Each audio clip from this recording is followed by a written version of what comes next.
ちょっと戸田選手は一コーナーで規制を乱しましたが、ハーフ状態になってしまっていましたが、さあ、綺麗なターンを決めて戻ってきたのはラッカーカラーのランサー。1分5秒002、1分5秒002。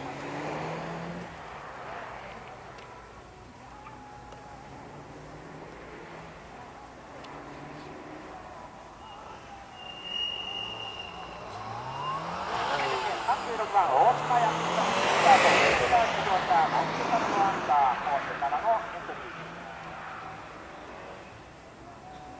さあ、第36番、RA コースが残り3台となっております。野中選手ですね、1分0秒458が、さあ、ターゲットタイムとなっております。おっと、戸田選手が最後のパイロンをですね、周りに見てなかったでしょうか、ちょっとバックギアといった感じでしたけども。タイムが1分9秒258、1分9秒実装されて